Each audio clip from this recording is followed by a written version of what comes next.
Parents of teenagers know their cell phones are usually close by. If he gets a text or a phone call, he notices it right away. Ever since Paula Cartwright gave her 13-year-old son Zachary a phone, he barely puts it down. We'll be at the dinner table or out to dinner with grandpa and grandma, and the grandkids are underneath, the table trying to look at their phone. Things have gotten so out of hand, Paula takes his phone every night. I will definitely make sure to put his cell phone in my room or another area so that way I know that he's not on that phone. A study by Common Sense Media shows 59% of parents say their teens are addicted to their phones, something child psychiatrist Dr. Jed Megan says is becoming a growing issue. There's lots of great stuff, right, in social media. So it's not all bad.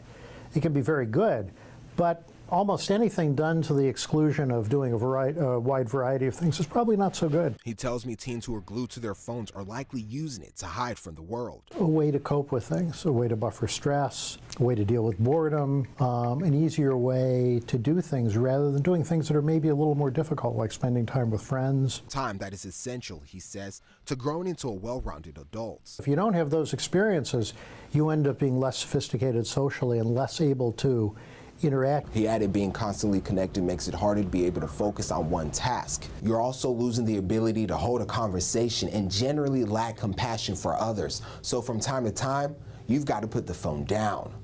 Moderation is a really important thing because you've got to do a variety of things in life. So as a parent, you've got to set limits. I asked him to clean his room and to do the dishes, and he was too busy doing other things, and so he had consequences for his behavior. Since he didn't listen to her, she went into his phone and shut down all of his apps. I told him, they're gonna be gone for a week if you don't get it done within an hour. Dr. Majan says that helps, but Paula also has to make sure that as a parent, she's setting a good example. So you can't be attached to your phone all day yourself and then say to your children, you can't do that. A problem Kathy Crawford is trying to control herself. It's not just kids.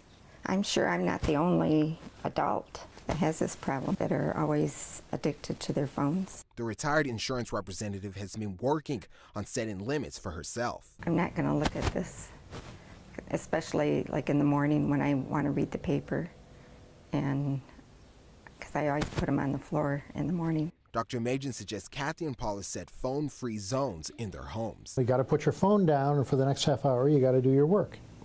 You got to put your phone down and do your work until it's done. And then once everything's done, instead of going back to your phone, go do another activity. We have to have balance. I know with Zachary, I make sure he gets outside and plays basketball. A healthy alternative. Rowan Belogan, Fox 47 News.